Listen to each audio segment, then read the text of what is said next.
It's the end of the day with Ray. Hello, my friends. Well, folks, you can see the Great America logo. Below it, it says lawsuit. Over here on a post-it note, it says you're fired. David Pohlman, the ex-president of Great America, terminated. He doesn't like why he got terminated. He's suing Great America. Ladies and gentlemen, you know what this lawsuit's really about, in my opinion? It's about a succession plan that went wrong. It's something that all those putting succession plans together should pay attention to. Our industry's aging. Our industry's entrepreneurs are all putting together succession plans. And I think there's a lesson in this story, this lawsuit that David filed against Great America. There's a lesson here. Somebody asked me the other day, well, Ray, why do you only talk about the bad stuff? And you seem to enjoy doing it. Ladies and gentlemen, I do love my job. And the bad stuff? It's talking about the bad stuff that'll help the industry improve. That's a fact. And the fact of the matter is we need to look at the bad stuff that happens in our industry. We need to study the bad stuff that happens in our industry. And maybe it'll help us from doing bad stuff ourselves, right? Ladies and gentlemen, the state of our industry is not good by any stretch of the imagination. The largest dealer in our industry, Pacific Office Automation, is going through a sexual harassment lawsuit that's so damn disgusting that nobody can even talk about it. We got 9-Star, which is a PRC, a People's Republic of China company, banned by the Department of Homeland Security over the Uyghur Forced Labor Prevention Act, slave labor, right? Whose largest subsidiary, Lexmark, wants everybody to believe they have nothing to do with 9-Star, who owns them. And all the dealers in America, well, they don't care as long as they get to go to Kentucky and drink bourbon with their friends at Lexmark. Ladies and gentlemen, the state of the industry is not good by any stretch of the imagination. We got a BDC lender called Ares Capital who wishes they never met Visual Edge IT, the roll-up they invested in. I'm sure that's what they're thinking. Last year, when they had to wipe out a senior subordinate loan that sat in non-accrual for over a year, taking a preferred position and watching the preferred position diminish in value.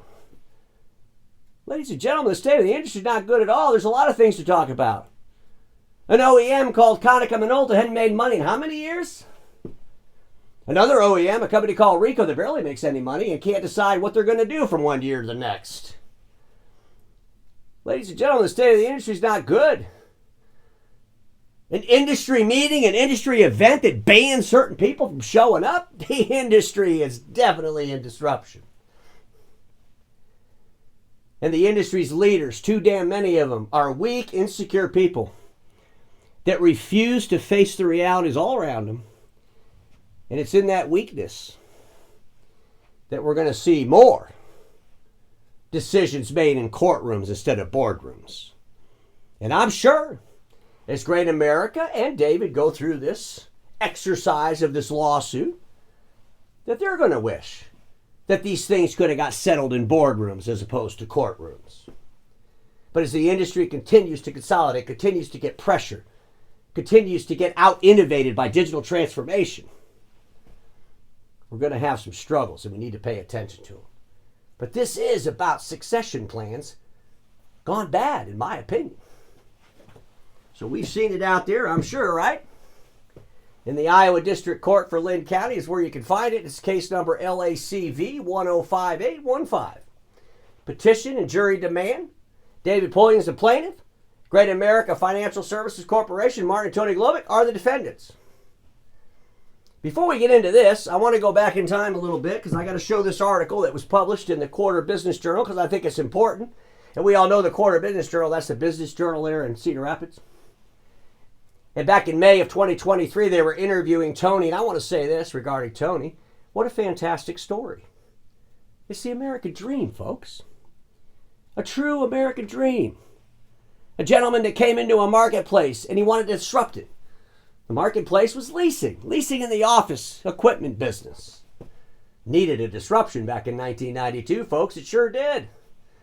And he came in and he delivered better experiences to dealers and end users around the financial component of our industry. And Tony, along with his team, built a remarkable company, a company called Great America. Were they the best leasing company in the whole industry? They're just a leasing company in the industry that people like and some people don't like. And some people like another leasing company better. But no one can take this away from Tony. He disrupted it when he came here. And he built a nice company.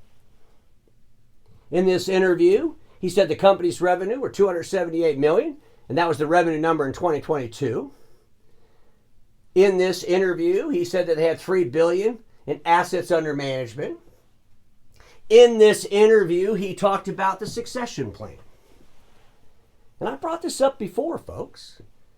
The succession plan was going to be his son Martin as CEO alongside a co-CEO, a gentleman named Stan Herkelman. Stan Herkelman left the company December 2023, 6 months after this article was published.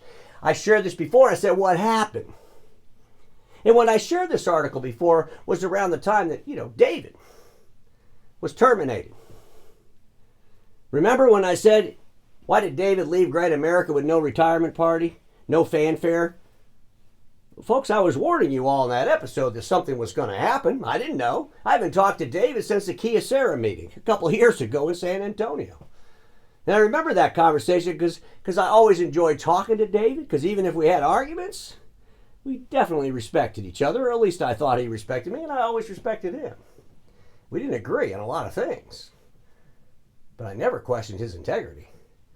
And I damn sure never questioned his loyalty to GreatAmerica. But the succession plan is kind of changing. It started changing in that December time frame, right? David goes on and he talks about his career and his promotions. Everything's going great with David and GreatAmerica, right? I mean, we've all talked with David, right? All the dealer owners talked to David. You see David at all the meetings. David was at the meeting in January, right before he kind of left the company, right? No one expected anything was going on there, did they? David talks about when he joined the company in 2003, he had $400 million of assets under management. When he left, it was $3 billion. That's a 750% increase. He's not saying he did all that, but he was the president when he was terminated. And he did play a major role in that since 2003. In the document, it talks about a meeting that was had on January 31st. I can't read all of this stuff, but there was a meeting. A couple executives getting together. They're concerned about the succession plan. David's in that meeting. They're concerned about where the company's going. They're passionate about a company they helped build. GreatAmerica bleeds from their veins. And they're seeing things they don't like, and they're talking about it. They weren't doing a coup. They were having a conversation.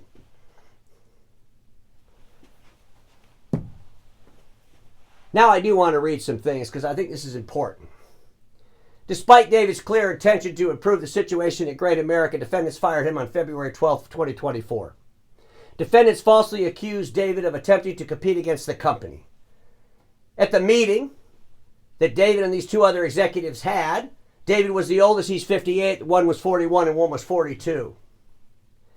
Defendants did not fire David's younger colleagues who were involved in the same conversation. During the termination meeting on February 12, 2024, Martin read from a prepared statement claiming he no longer had trust and confidence in David's leadership abilities. Defendants terminated David's employment effective immediately. Martin walked out of the room and representatives from Human Resources and Legal walked in. Before the firing, defendants had never given David any indication of performance issues, had never issued him any disciplinary action, had never given him a poor evaluation. Defendants never discussed the January 31 conversation with David prior to the firing of him. So they were upset, obviously, about this January 31 conversation that David had with two other folks. But ladies and gentlemen, this guy helped build a company. He's been there since 2003. And I think the way David describes his treatment is very, very disturbing, and it defines to me a culture change. A definite culture change. During the termination meeting, unknown subjects acting on behalf of GreatAmerica ransacked David's personal backpack, which contained both business and personal property. David has never asked to, nor did he consent to the search of his backpack. As David was meeting with Human Resources and Legal, Tony sent the following email to GreatAmerica employees. Ladies and gentlemen, it was this email that I believe drove David to act upon a lawsuit, because it's a little disturbing. There it is. Let me read it to you. Great Americans, I want to inform you that David Pohlman is no longer with GreatAmerica. Effective immediately, this was a difficult decision that we made after careful consideration. I appreciate David's work, service, and support of our customers over the last 20 years. He has played a role in our growth and success, and we wish him all the best.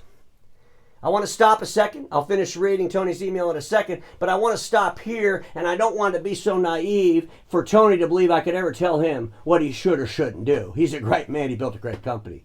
But Tony, this is where you should have stopped. That's where the email should have stopped. Sincerely, Tony. But it didn't stop. It went on. Let me finish. GreatAmerica has built its reputation on deep loyalty, and loyalty is one of the core values that will always continue to define GreatAmerica. Loyalty to our employees and customers, and our employees' loyalty to GreatAmerica. We strive to uphold this value in everything we do, which is one of the things that makes GreatAmerica stand out from its competitors. As we move forward, we need to uphold the values, integrity, and direction of our organization and everything that makes us great Americans. If I was a great American working at GreatAmerica and I read that second paragraph, I'm thinking, what the hell did David do that wasn't loyal? What did he do that made them question his integrity? Oh my God, did David steal things? Holy crap, this is upsetting. The email goes on. I'm looking forward to the coming weeks.